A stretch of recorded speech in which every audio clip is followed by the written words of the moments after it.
మనం చాలాసార్లు మనం ఎదుర్కొంటున్న పరిస్థితుల్లో మన బలం వైపు చూసుకొని నా వల్ల ఏమవుతుందిలే అని మనం నిరాశపడుతూ ఉంటాం. అయితే బైబిల్లో బలహీనులైన వారు, అందరిచే వెలివేయబడిన వారు ఒక్కడుగు వేస్తే దేవుడు వారి జీవితంలో ఇలాంటి కార్యం జరిగించాడో ఈరోజు చూద్దామా? బైబిల్లో రాజులు 2వ గ్రంథంలో 6వ అధ్యాయం 7వ అధ్యాయంలో మనం ఇదంతా చూస్తాం. 4 కుష్ఠరోగుల పరిస్థితి అక్కడ షోమ్రోనులో చూసినట్లయితే భయంకరమైన కరువు. శత్రువులైన సిరియన్లు పట్టణాన్నంతా చుట్టుముట్టేశారు. అక్కడ అధ్యాయంలో మనం చదువుతాం, ఆహారం లేక తల్లులు తమ సొంత పిల్లలనే వండుకొని తినవలసిన పరిస్థితి ఏర్పడింది అక్కడ.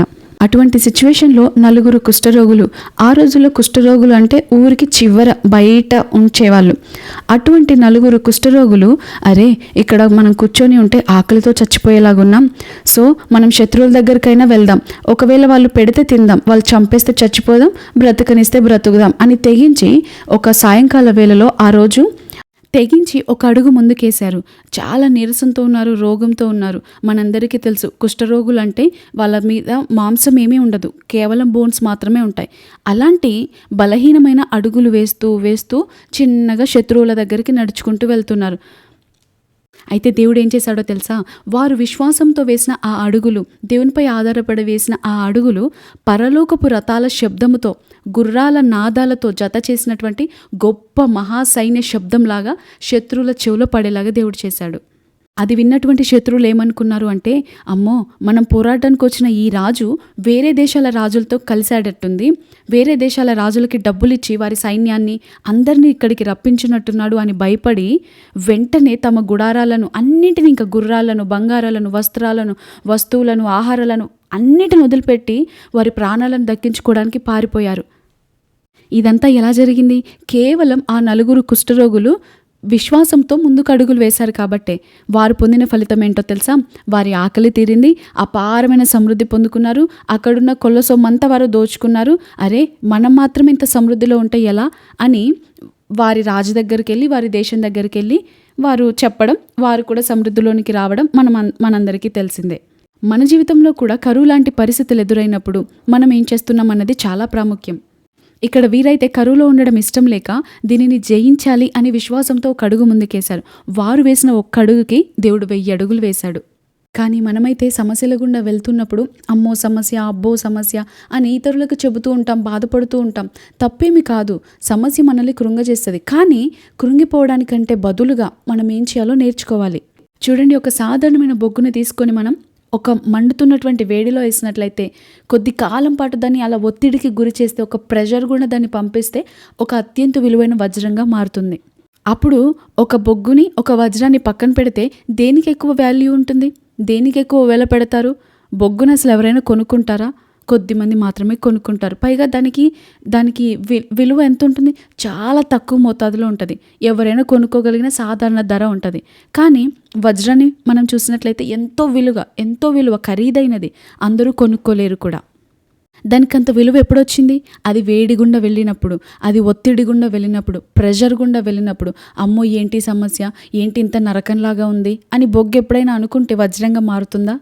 అది సమస్య గుండా వెళ్ళింది కాబట్టే అంత వాల్యూ దానికి పెరిగింది. ఈ 4 కుష్ఠరోగులు కూడా అత్యంత తీవ్రమైన ఒత్తిడి గుండా వెళ్ళారు. చావు బ్రతుకుల మధ్య ఉన్నారు. కానీ వారు నిరాశతో అక్కడే కూర్చోకుండా ముందడుగులు వేశారు. వారు వేసినటువంటి ఆ విశ్వాసపు అడుగులను చూసిన దేవుడు వారి సమస్యలన్నీ సాక్ష్యంగా, ఆశీర్వాదాలుగా, వజ్రాల్లాగా మార్చాడు. వారి విలువ పెరిగింది. శ్రమ రాగానే కృంగిపోవడం కాదు, సమస్య రాగానే బాధపడడం కాదు. శ్రమ, ఒత్తిడి మన విలువను పెంచడానికి మాత్రమే, మనల్ని ఒక విలువైన వ్యక్తులుగా మార్చడానికి మాత్రమే. ఈ రెయినీ సీజన్లో మనం చూస్తూ ఉంటాం, కొద్దిమంది రెయిన్ వచ్చినప్పుడు చాలా సంతోషంగా గంతులు వేస్తూ ఉంటారు, చాలా ఆనందిస్తూ ఉంటారు, ఆహ్లాదిస్తూ ఉంటారు వాతావరణాన్ని. అదే రెయిన్ చూసి మరికొద్దిమంది బాధపడుతుంటారు, సనుగుతుంటారు, గునుగుతుంటారు, దుఃఖపడుతుంటారు. అరే నేను ముందుకు సాగలేకపోతున్నాను, ఈ రెయిన్ నన్ను ఆపేస్తుంది, నేను చేయవలసిన పనులన్నీ ఆగిపోతున్నాయి అని ఆ రెయిన్ చూసి కొంతమంది బాధపడుతుంటారు. అదే రెయిన్ చూసి కొద్దిమంది సంతోషంగా వారి పనులు చేసుకుంటూ ఉంటారు. ప్రతి ఒక్కరి జీవితంలో సమస్యలు ఉంటాయి. అయితే ఆ సమస్యలను మనం ఎలా తీసుకుంటున్నాం, ఎలా మలుచుకుంటున్నాం అన్నది చాలా ప్రాముఖ్యం. ఆ సమస్య నన్ను కృంగజేయడానికి వచ్చింది, ఈ సమస్య నన్ను నొప్పించడానికి వచ్చింది అంటే మనం నొప్పిలోనే కూర్చుంటాం. లేదు, ఈ సమస్య నన్ను విలువైన వ్యక్తిగా మార్చడానికి వచ్చింది, ఈ సమస్య నాకు సాక్ష్యాన్ని ఇవ్వడానికి వచ్చింది అని ఎవరైతే దాన్ని తీసుకుంటారో, దాన్ని మలుచుకుంటారో దాన్ని స్వతంత్రించుకుంటారు. మనందరికీ తెలుసు విలియం కేరీ గారి గురించి. ఆయన భారతదేశానికి మిషనరీగా వచ్చినప్పుడు తన జీవితంలో ఒక సంఘటన జరిగింది.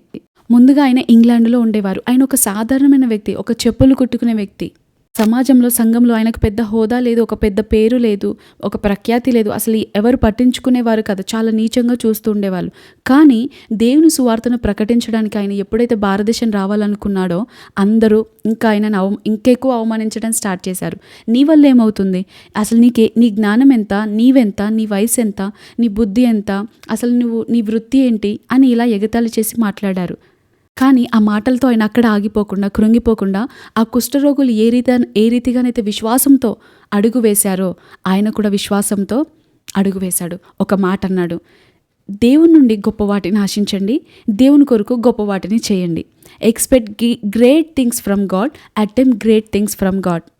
కానీ మనం ఏం చేస్తాము అంటే అసలు గొప్ప వాటిని దేవుని కొరకు చేయము, గొప్పగా దేవుని స్తుతించము, గొప్పగా దేవునితో సమయం గడపము, కానీ దేవుని నుండి మాత్రం గొప్ప వాటిని ఆశిస్తూ ఉంటాం. ఎలా సాధ్యమవుతుంది?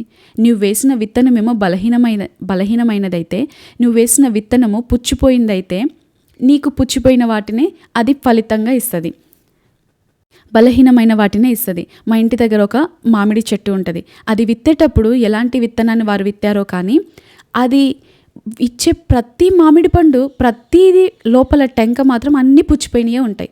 ఒక్కటి కాదు, రెండు కాదు, అన్నీ ప్రతి సీజన్లోనూ అంతే. మనం ఎలాంటి విత్తనాన్ని విత్తుతామో అలాంటి ఫలితాలను మనం కోసుకుంటాం. మనం దేవుని కొరకు గొప్ప పనులు చేస్తే, దేవునితో సమయాన్ని ఎక్కువగా గడిపితే మనం ఎక్కువ ఆశీర్వాదాలు పొందుకుంటాం, గొప్ప వాటిని పొందుకుంటాం. అయితే విలియం కేరీ గారు వేసిన ఆ విశ్వాసపు అడుగును బట్టియే మనం బైబిల్ అనువాదాన్ని మనం ఈరోజు చూస్తూ ఉన్నాం. మనకున్న పోరాటాల్లో మన జ్ఞానం వైపు చూసుకుంటే మనం బలహీనులుగానే కనబడతాం. నా వల్ల ఏమవుతుంది అని నిరాశలు మనకు ఎదురవుతూ ఉంటాయి.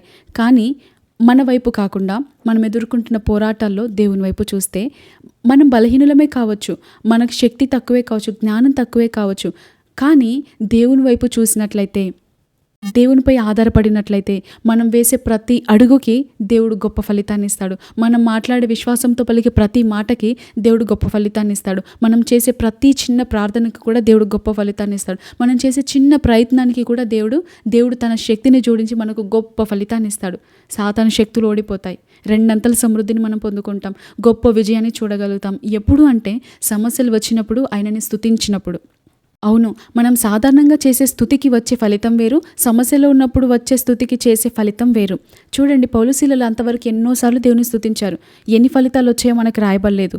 కానీ వారు శ్రమల గుండా వెళ్తున్నప్పుడు, నొప్పి గుండా వెళ్తున్నప్పుడు, పోరాటం గుండా వెళ్తున్నప్పుడు, ఇంకేం చేయాలో తెలియని పరిస్థితి గుండా వెళ్తున్నప్పుడు స్తుతించారు. ఆ స్తుతికి వచ్చిన ఫలితం మనకు బైబిల్లో రాయబడి ఉంది. నేటికి మనం చెప్పుకోగలుగుతున్నాం. మనకెంతో ధైర్యాన్ని కూడా ఇస్తుంది. ఎస్తేరు గారు అప్పటి వరకు ఎన్నో ప్రార్థనలు చేసి ఉండవచ్చు, కానీ ఎప్పుడైతే ప్రాణ భయముతో మోకరించి ప్రార్థించిందో అప్పుడు వచ్చిన ఫలితం ఎంతో గొప్పగా ఉంది. మనం సాధారణమైన స్థితిలో ఉన్నప్పుడు చేసే ప్రార్థనలు, స్తుతులు అన్నీ డిఫరెంట్, వాటికి వచ్చే ఫలితం కూడా డిఫరెంట్, బేసిక్గా ఉంటాయి. కానీ శ్రమల గుండా వెళ్తున్నప్పుడు చేసే స్తుతి అయినా, ప్రార్థన అయినా హృదయ లోతులో నుండి వస్తుంది. అంత మాత్రమే కాదు, దానికి దేవుని శక్తి కూడా యాడ్ అవుతుంది. ఎందుకంటే సమస్యల గుండా వెళ్తున్నప్పుడు మనం చాలా బలహీనంగా ఉంటాం, చాలా ఇంకా ఎమోషనల్గా కానీ చాలా వీక్గా ఉంటాం, ఇంకా ఏం చేయాలో దిక్కుతోచని పరిస్థితిలో ఉంటాం. అప్పుడు దేవుడు తన బలాన్ని ఇస్తాడు. అందుకే పౌలు భక్తుడు అంటాడు కదా, నేనెప్పుడు బలహీనుడనో అప్పుడే బలవంతుడను. ఎందుకంటే ఆయన శక్తి మనకు యాడ్ అవుతుంది కాబట్టి. అందుకే మనం బైబిల్లో యోబు భక్తుని కూడా చూడవచ్చు. అన్నీ బాగున్నప్పుడు యోబు స్తుతించాడు, ఆయన స్థితి చాలా బాగానే ఉంది. కానీ అన్నీ కోల్పోయినప్పుడు దేవుని స్తుతించాడు. దేవుడు విడిచిపెట్టాడా? దేవుడు సిగ్గుపడేలా చేశాడా? రెండంతలు ఆశీర్వదించాడు. స్తుతి ఎప్పుడు మిమ్మల్ని సిగ్గుపడనివ్వదు. మీరు ఎంత సమయం దేవుని స్తుతించడానికి గడిపినా కూడా ఒక్క సెకండ్ కూడా వృధా పోదు. కాబట్టి ఈరోజు మీరు ఏ సమస్య గుండా వెళ్తున్నా సరే, ఏ నొప్పి గుండా వెళ్తున్నా సరే, విశ్వాసంతో దేవుని స్తుతించండి.